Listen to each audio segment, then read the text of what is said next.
The CBS Radio Mystery Theater presents...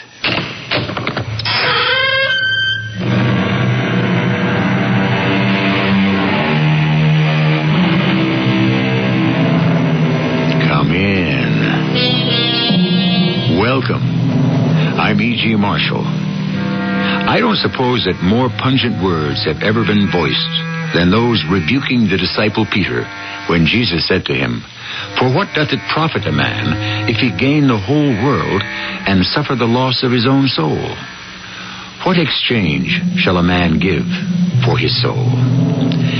Such a man was Peter Ordway, the wealthiest for miles around, yet, in many ways, the poorest.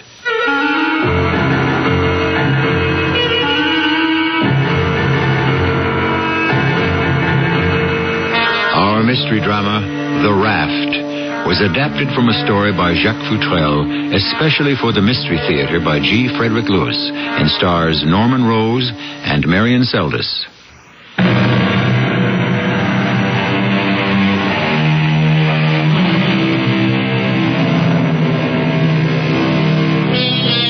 The time, now. The place, Ordway Grove, an estate on the James River surrounded by 1,000 acres of Virginia plantation. Since 1720, the Grove's Georgian colonial house has been the home of generations of Ordways. Now the sole survivor is 70-year-old Peter Ordway, much to the regret of those who know him. In other words, to know Peter is not to love him. This is Frederick Walpole. I've been hanging on to this phone for 10 minutes waiting to speak to the bank's vice president. This is Mrs. Raymond. Oh, Mrs. Raymond, good. I have Peter Ordway here, if you would be so good as to hold on. Certainly. Virginia? Mr. Ordway, what can we do for you? What are you up to down there at the Fourth National? I don't follow you, Mr. Ordway. Mr. Ordway, if someone here has done something to displease you, the sooner I know what it is, the sooner we can have the situation correct. Well, if I knew who the culprit was, I wouldn't be calling you, Mrs. Raymond. Mr. Ordway, I'm trying to apologize. I don't know what to apologize for. Didn't the messenger arrive with your monthly statement? I received the statement, and with it I also received a card with something written on it. Why, is that why you called me? What is written on the card? 3 words. $1 million. Well, I don't see why that distresses you. I want to know why that card is in the same envelope with my bank statement. Well, probably some bank teller scribbled that notation down. It was just accidentally included with your check. I cannot accept that. Now, Mrs. Raymond, I want you to make a thorough investigation and report back to me. Goodbye. Walpole? Walpole, are you here yet? Oh, good morning, Mr. Ordway. Beautiful morning. Well, I brought your mail up from downstairs. Nothing of great interest. A few inquiries. The Antiquities Association wants to conduct a tour of the mansion on Jefferson Davis Day. Your foreclosure of the Hills Point houses have been signed. Now, what is this? This card? I didn't see that. It came in an envelope with no return address. Does this card look familiar? A plain 3x5 card, nothing on this side. $1 million? Oh, B, it's the same handwriting as the one that came yesterday with the bank statement. What should I do? Tear it up. 2 cards in 2 days with the same words on it? Talk about a sudden downpour. The sun was out 5 minutes ago. Walpole, leave me, will you? We'll attend to the correspondence after lunch. Yes, sir. Shall I have Harper bring you a lunch tray? Well, I'll see how I feel then. Yes, sir. And call that female vice president at the bank and see what she's found out.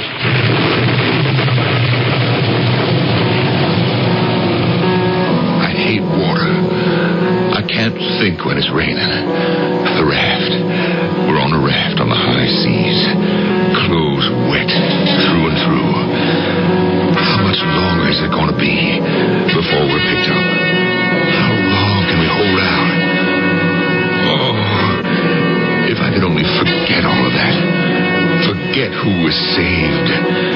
And forget who was drowned.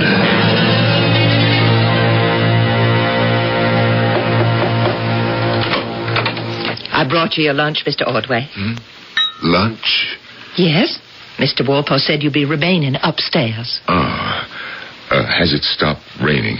Well, Mr. Ordway, it stopped 2 hours ago. Oh, has it? I must have dozed off. That is because you are staying up too late at night. You are reading too much and writing too much, and it's not good for you. My dear Harper, that is the curse of business. One has to read reports, analyze output, etc. If I don't keep working at it, Ordway Industries could go under. But you're a wealthy man. You should enjoy yourself. You've worked hard all your life. Now's the time to stop. Enjoy your plantation. Why, on my day off, I take one of my mystery books and I go rowing on the James River. You should try that. Harper, how long have you been housekeeper here at Ordway Grove? Since I was 25. Don't you remember? You've been a good friend to the Grove and the plantation. It's been a good friend to me. Now, put this tray on your desk, and I want you to eat every scrap.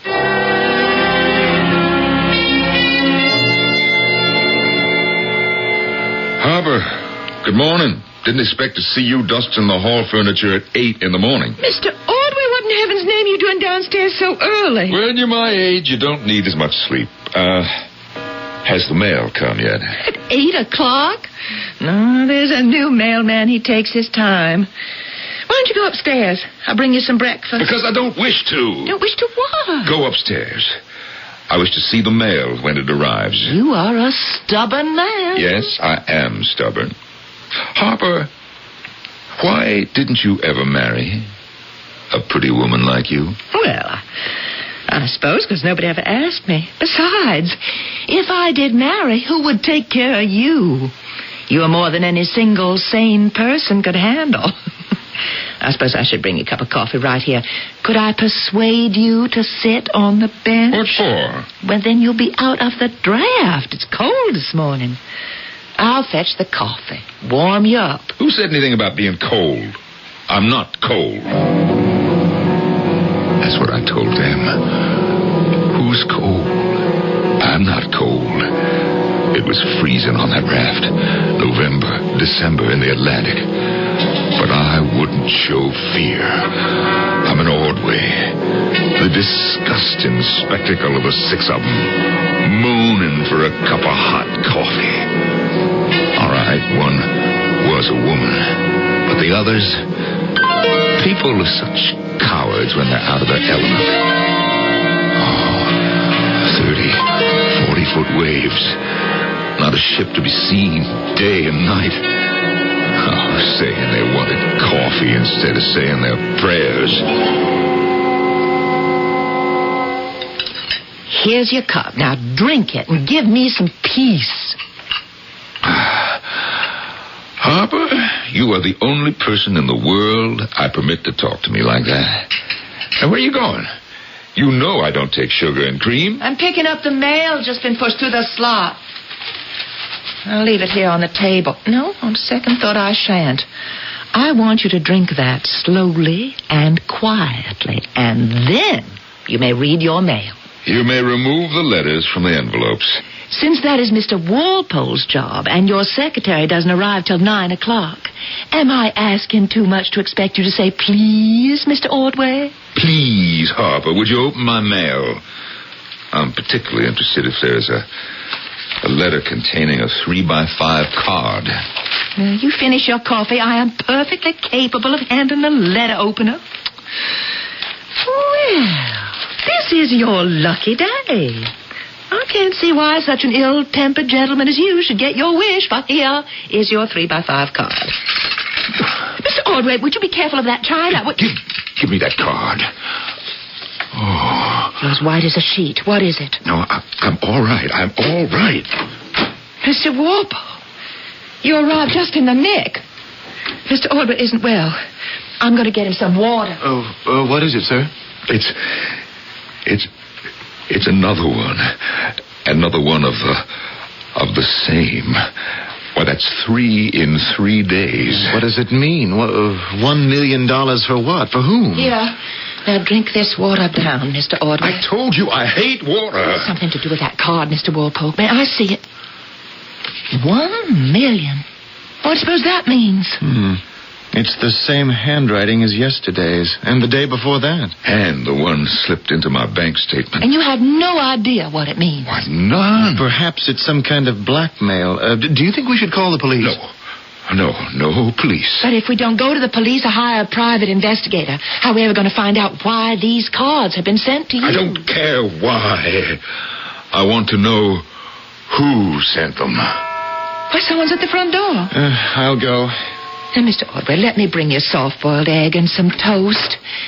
And what do you say to another cup of coffee? Telegram for Mr. Ordway? I'll sign for it. How about it? Yes? Another cup of coffee? No. Now, Harper, you stay here. Here's a telegram for you, sir. Oh, don't stand there. Give it to me. Mr. Ordway! Oh, good Lord, he's fainted. What do we do? Lay him down on the bench. I've got some smelling salts in my apron. I always carry them, especially with him. Mr. Wolpert, lift his feet up onto the bench. We have to decide what we want to do. I've examined the stores, and there's not much left. Not enough, I'd say, to last another week. Either we were shortchanged originally, or one of us has been secretly stealing the food meant for us all. How is he, Harper? Since we got him up to his room, he won't say a word. I left him lying on top of his bed, wide awake. Oh, I wonder if we shouldn't call Dr. Anderson. It's really not necessary. If I thought so, of course I'd call a doctor. It's a little rattling to have someone sending you strange notes. Could I see the telegram? But all it says is $1 million. Yet it was enough to make him faint. Of course, he is 70. He's no youngster. But does he owe someone $1 million? Not that I know of. It's a threat, then. With malice aforethought, I'd say. Give me that telegram. Mr. Ordway, you frightened me. We didn't hear you come down the stairs. Walpole, I won't be needing you anymore today. You may have the rest of the day off. Mr. Ordway, anything I can do to help, please, will you call on me? Harper, you are the only one I can trust. Well, whoever's sending you these notes, I think is shameful. Why would anyone wish to send annoying notes to such a wonderful, kind person as you is beyond me. You know, I am an avid reader of crime and mystery books.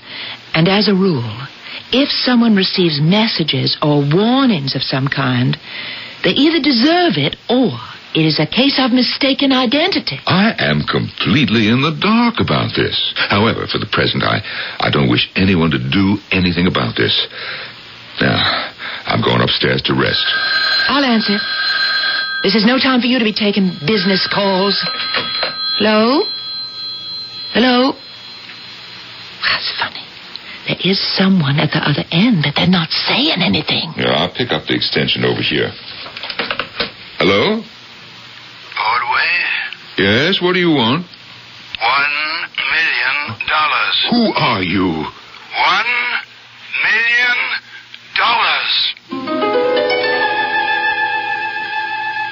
If someone demands such a large sum of money, he must have reason to believe he can get it.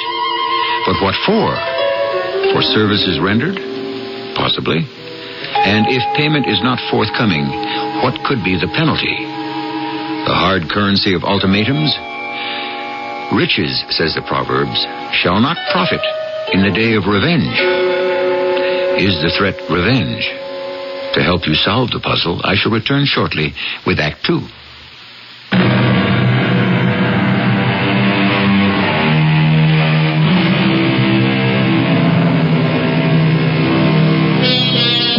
Peter Ordway, on the edge of 70, and also on the edge of a dilemma.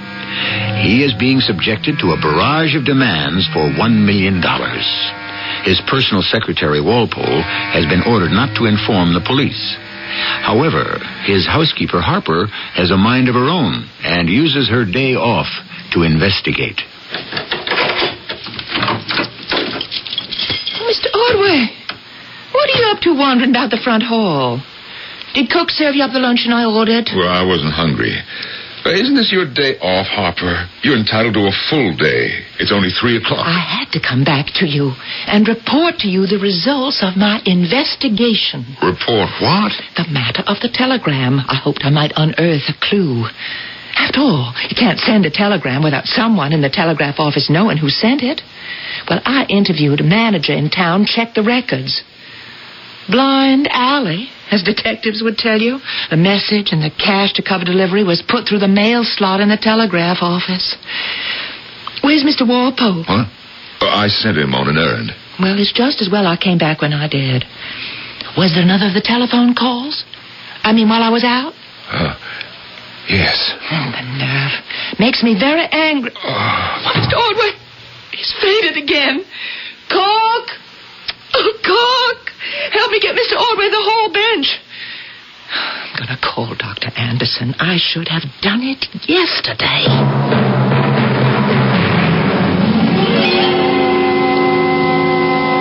What is it, Dr. Anderson? Is it serious? Yeah, I wish he lived on the ground floor. But we managed to get him up to his bedroom all right. Serious? Take a look. He's resting comfortably. I am not Anderson. I dislike being in bed in broad daylight. Listen to him. He may have had a slight stroke. I'm not surprised. Every time I see him for a checkup, I tell him the same thing. He doesn't listen. I know what you tell me. Nerves, overwork, no recreation. But I've got no time for recreation. My business is... No time, poppycock. You're 70 years old. You and Ordway Industries are worth $50 million. Now, if you want to enjoy any of that money, you need a complete change. Take a cruise, a good long cruise. Get some sea air into your lungs. Instead of this stuffy Georgian mausoleum you live in, take a trip on the water. No. Yes, sea air, an ocean trip. I couldn't, ever. Never again. I'm afraid. We'll never get out of this alive. Only 3 of us on this raft now. Holding on. Night and day. No food left, hardly any water to drink. What is the use of all my money to me now? I'll never live to... Oh, Lord, no. Oh, no. The raft is leaking. Too much weight. How much longer can we stay afloat?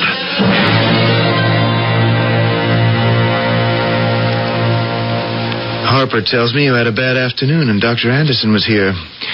You look all right this evening. Never better, Walpole. Did you bring what I told you? Did you get it? Well, of course I got it.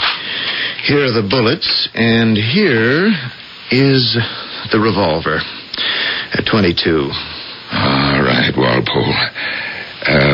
Dig into that pile of correspondence on the desk.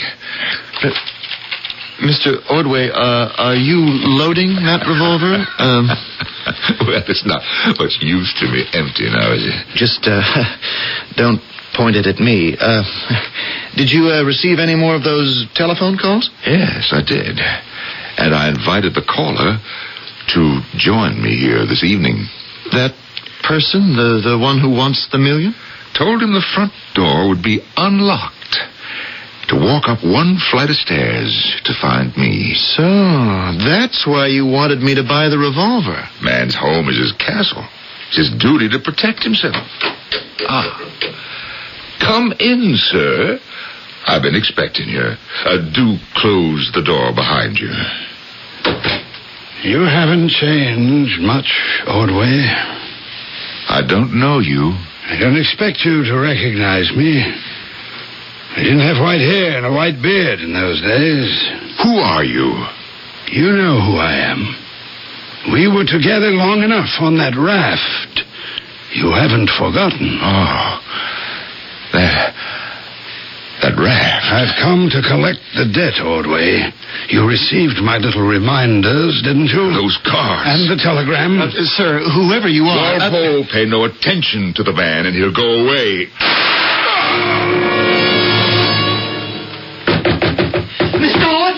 Mr. Ordway, you all right? Mr. Ordway. Oh, Mr. Walpole. What is it, Mr. Walpole? What did you do? I just picked up his revolver. Look at that poor man. Blood all over his face. Mr. Walpole, why did you shoot him?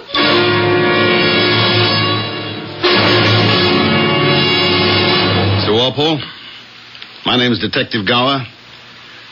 You're not under arrest. We've merely asked you to come down to headquarters to make a formal affidavit as a witness to the crime. Would you please begin? Yes. My name is Frederick Walpole. I'm 48 years old. I've been in Mr. Ordway's employ for about 30 years. I went to his house at 9 o'clock this evening to take dictation, and at his request to bring a revolver and a box of bullets he asked me to buy. He sat behind his desk, loading the revolver, and I sat facing him across the desk. I heard the door open behind me. I thought it was Harper, his housekeeper, and then I turned around. Who was standing in the door? A man. He seemed pretty old. He had a white beard, white hair. His face was ruddy, like a sailor or someone who lived outdoors. Anything else you can remember? Yeah, he had a cane. He was leaning on it. Can you remember what was said? Well, first, Mr. Ordway said, "Who are you?" You know me all right. We were together long enough on that craft. He said either craft or raft. I'm not sure which. I've come for the reward you promised me. $1 million. Then, suddenly, Mr. Ordway fired his revolver. Now, the man must have fired at the same moment because I only heard one shot and Mr. Ordway fell over. The man disappeared. Mr. Ordway had fallen in back of his desk. Dead. I ran to him and picked up his revolver where he dropped it. Which is where Harper, the housekeeper, found you. All right, that'll do for now, Mr. Walpole. You mean I can go? Yes, you may, but please don't leave the city. We'll be back to you again.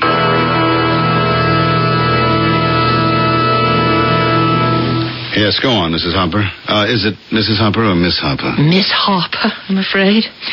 After hearing the shot, I ran upstairs to Mr. Ordway's floor where he has his office and bedroom. I banged on the door and went in. And then what did you do? I saw Mr. Walpole holding a pistol and standing over the late Mr. Ordway, who was bleeding on the floor. I ran out of the room, called the police and Dr. Anderson. Is there only one door leading in and out of that room? No, there are several. The main one is from the stairs, another one to the office, to his bedroom, and another to the private sitting room. So it was through one of the other doors that the assailant could have escaped and not been seen by you. Did you notice whether the other doors were open or shut? No, I didn't. All I could do was run downstairs, call the police and the doctor. Who did you call first? I called Dr. Anderson first, hoping that Mr. Ordway's life could be saved. Please continue, Dr. Anderson. Yes, Mr. Ordway had been dead about half an hour when I arrived. The police were already there. For your information, we've recovered 2 unexpended cartridges, .22 caliber, 1 copper-jacketed slug. Well, is there anything further you wish from me at this time, Mr. Cower? Thank you, no. But I would like your full report as soon as you can have it ready. Harper, you thought I'd killed Mr. Ordway, didn't you? Well, how can you blame me? When I found the smoking gun in your hand, it looked like a quick hit. I'd only picked it up from the floor where it fell. The man who shot Mr. Ordway had disappeared. Oh, it's too horrible. Poor Mr. Ordway lying in the morgue, being examined by forensics. Or is it ballistics? Or when are they going to bury him? Well, as soon as the police release him. Oh, I hope they hurry. Until he's safely in the ground, we can't have the reading of the will. You know a lot about this, don't you? Well, I've never attended a reading of the will, but I am longing to do it because we mystery buffs, we know that if the murderer is a relative or a friend, he may have the most to gain from the will, or thinks he has. I certainly want to be there to watch, because there's no telling how people will betray themselves. I'd be very surprised if the man who shot Mr. Ordway was a friend or a relative. Well, I'm off. And Frederick. Frederick? For 22 years you've called me Mr. Walpole. If you'd like to, why don't you move into the house? There are plenty of guest rooms. And you could work here as much as you wanted to. Detective Gower, I think I may be of assistance to you in solving the Peter Ordway case. Well, that's very nice of you, Miss Harper. But you know, we've docketed the murder as committed by a person or persons unknown. He's known, all right. And I know him. It is Frederick Walpole. It's just as plain as the nose on my face. I've invited him to stay in the house so I could keep my eye on him. I wouldn't want him to take a powder, would you? Decidedly not. And I'll bet you there was no white-haired, white-bearded, ruddy-faced man with one leg. Did he tell you that? Oh, as a matter of fact, he'd forgotten to, but he called me about it, which made it easier for us to check the hospitals. Such a man did present himself to the Jamestown Hospital to have a bullet removed from his shoulder. We're checking to see whether it matches either the bullet removed from Mr. Ordway's body or the gun that Mr. Walpole picked up. So you still believe Mr. Walpole is innocent? Well, let us just say that so far we haven't seen any evidence of his guilt. Are you coming to the will reading? I don't think so. That is entirely a family matter. Miss Harper, may I give you a bit of advice? Yeah? Don't stick your nose where it doesn't belong.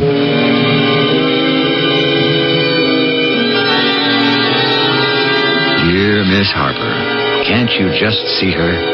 Devoted, carrying the torch for her employer, Peter Ordway. And now that he is dead, she will, in the tradition of Hercule Poirot, Nero Wolfe, and Jane Marple, do her utmost to bring the guilty to justice. Willy-nilly, I shall return shortly with Act 3.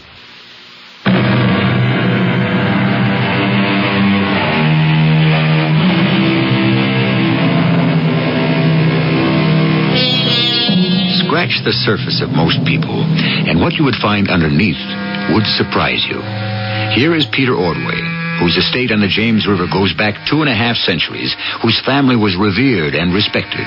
With every passing generation, the lineage dwindled, until now, the last of the Ordways has passed into the beyond. However, there are people with memories, newspapers with news, and skeletons that rattle in closets. Frederick, I believe I'm on to something. Oh? I spent the entire day in the Sentinel office looking through their old newspaper stories on the Ordway family. Where are my notes? Here. Now listen. On November 14th, Mr. Peter Ordway and a party of 5 from the staff of Ordway Industries took off from Virginia Airport for Brazil. Encountering severe storms, the plane appears to have lost radio contact and has not been heard from since. Now, here's another. Rescue in the Atlantic. December 29th. Mr. Peter Ordway and one other gentleman, not yet identified, were picked up from a life raft in the southern Atlantic. They had been adrift for over a month. I wonder where I was when this happened to him. Why didn't I hear of it? But, Frederick, I didn't either. Nobody ever talked about it. But it fits together with what that man said that night, remember? We saw a lot of each other on the raft. You've got something there. What's your news? Any calls when I was out? Nothing exciting. We've been asked to Mr. Ordway's attorney's office tomorrow for the reading of the will. Nothing exciting. The will reading? We might meet the murderer himself there. I can hardly wait.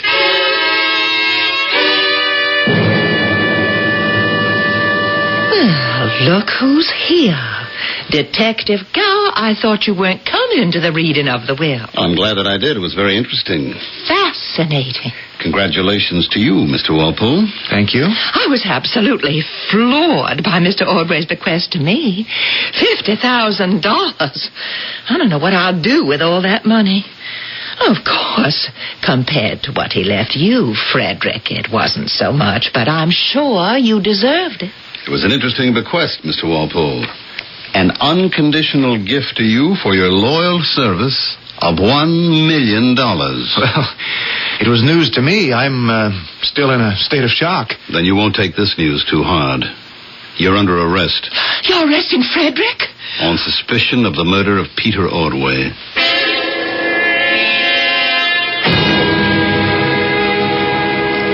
Hello? Jamestown Hospital. Emergency, please. This is Detective Harper. I am working with Detective Gower on the Peter Ordway case.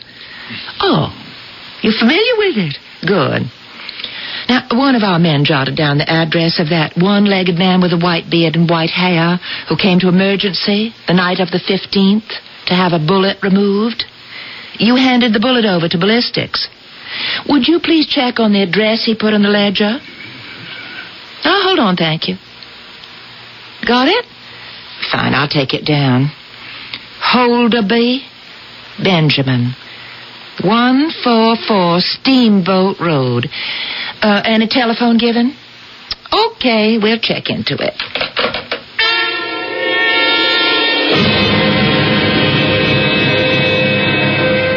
Mr. Holderby, it's nice of you to let me see you on such short notice. Well, I don't get many visitors, so I can't be choosy. My name, as I told you on the phone, is Harper. Miss Harper.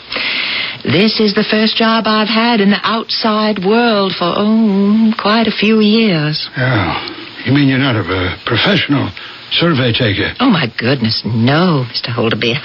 I was a professional housekeeper for many years, but my employer died, and I had to look for other means of employment. Now, as to you, Mr. Holderby, I can see by your complexion you are an outdoors type. I have been for some time, yes. Mm-hmm. Were you born around here? Not too far. You have had an accident to your leg, I see. Yep. An injury sustained in the war? Nope. Oh, I don't want to embarrass you. It's all right. A shark bit off my foot about 30 years ago. How dreadful. You were swimming in the ocean? You might say that. I was trying to save my life. Fascinating. And what brought you back to your birthplace? I had some accounts to square. Miss Harper, tell me something. How did you happen to pick my name? I'm pretty much a stranger in these parts. Oh, I didn't pick it. I mean, the county sent me a list, which I am just going through alphabetically, and when I came to H, there was your name. Mm-hmm. Now, what other questions do you have for me? Do you train for a profession? I was an airplane mechanic and pilot. I started 35 years ago. Well, now, that is interesting. For a commercial airline? No, I flew a private plane for a company. Really? We go everywhere. Up to Canada, down to South America. All on company business. Well, I must say, this being a survey taker is much more interesting than being a housekeeper for Peter Ordway. Oh, my. You were his housekeeper? Yes. Did you know him? Yes, I know him. Poor man, he died mysteriously. He was shot to death. Is that a fact? Miss Harper, you're a very clever woman, but not clever enough. Now, you and I are going to sit here, and you will tell me the truth. How you happen to come here and who you're working for. No tricks and no lies.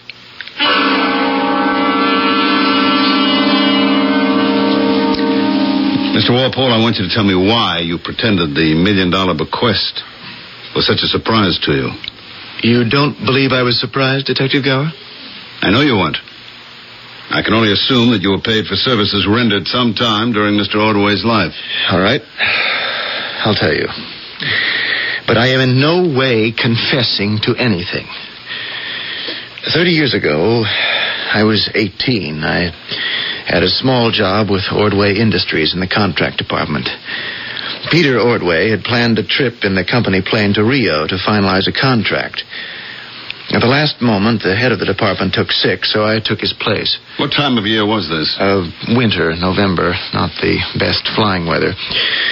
We took off from Virginia Airport, Mr. Ordway, myself, bilingual secretary, 2 officials from the International Division, and the pilot. Somewhere over the Atlantic, the motors conked out, and we had to ditch the plane in the ocean. We all got into an inflatable raft and hung on for dear life.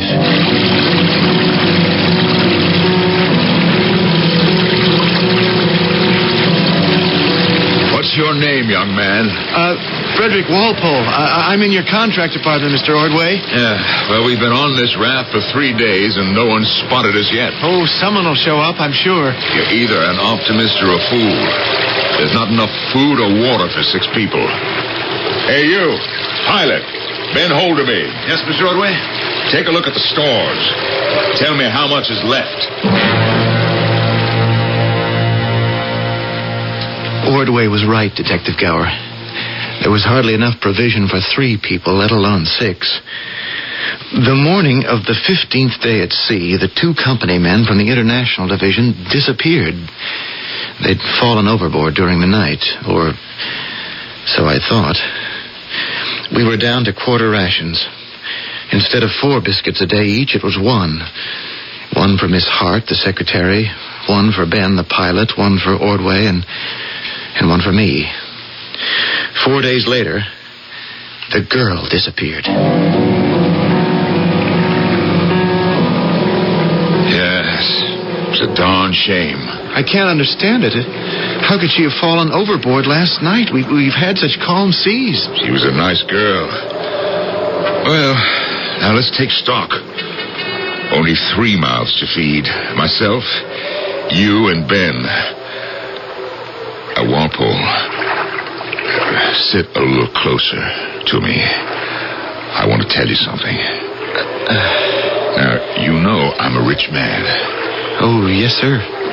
You also know it could be days or weeks before we're discovered. There's no food left. The water, if we're careful with it, just about a quart. And then it's drinking the Atlantic or nothing. Look down there. She's leaking. Every day another inch. 3 people are too heavy. Now, we could last a whole lot longer if there were only 2 of us. Now, if you could arrange that, you'd be a wealthy young man with a lifetime job. You mean for me somehow to push Ben into the water? I'd hit him over the head first. He's a strong man, a good swimmer. You saw how he got this raft out when we hit the water. Now, you get rid of him. Mr. Ordway, why should I do that? For $1 million. Mr. Walpole, if you're telling me the truth... I am, Detective Gower. Then someone else knew of Ordway's plan to buy death for $1 million. The man who you claim shot him that night. Did you recognize him? White hair, white beard, 1 leg and a stump. No, I never saw him before in my life. Are you sure? People change, you know, and this was 30 years ago. No, sir, I did not know him. Walpole, for the present, I'm booking you. At least I'll know where to find you.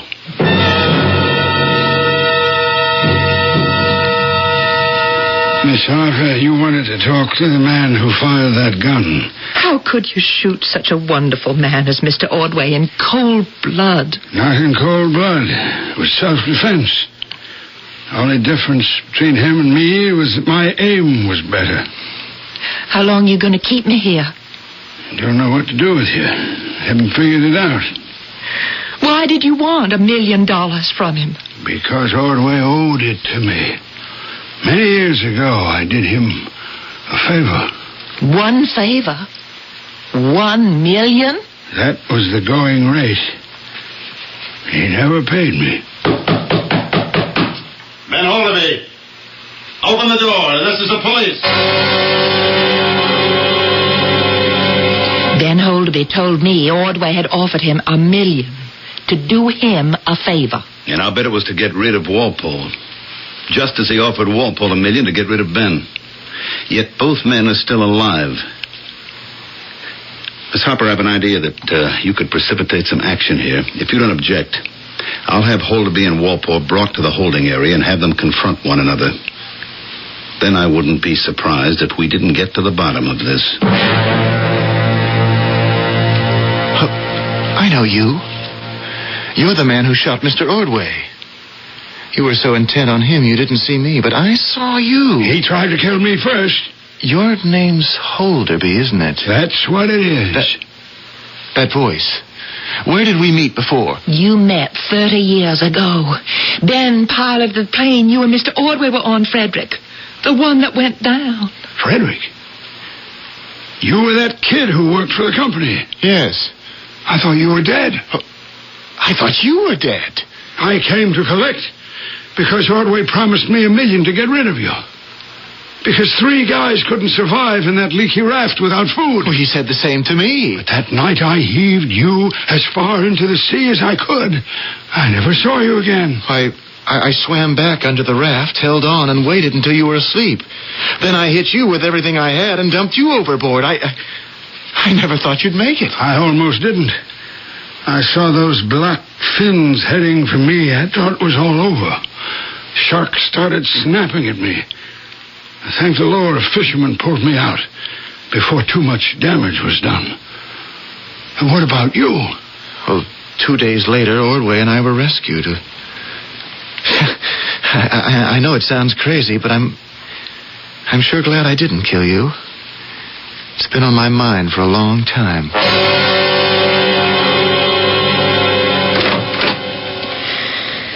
Well, I hope you've got all the information you need, Detective Gower. We've got what they said on tape. Not that it'll be of very much use.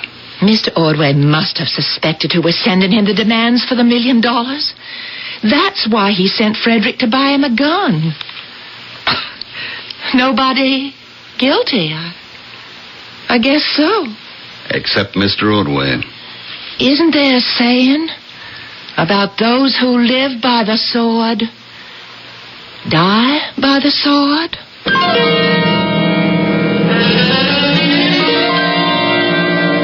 I don't happen to be one of those who believe the love of money is the root of all evil. It can be the root of good as well.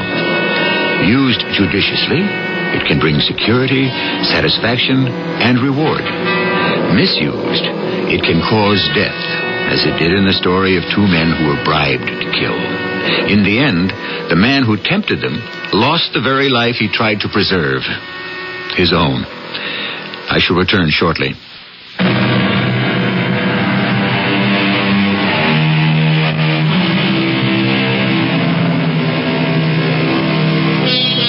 It would be comforting to be certain that evildoers are paid back with their own evil. But it doesn't always work that way. So let me pass along my motto for peace and longevity. Do unto others as if you were the others. Our cast included Norman Rose, Marion Seldes, Russell Horton, and Mandel Kramer. The entire production was under the direction of Hyman Brown. This is E.G. Marshall inviting you to return to our Mystery Theater for another adventure in the macabre. Until next time, pleasant dreams.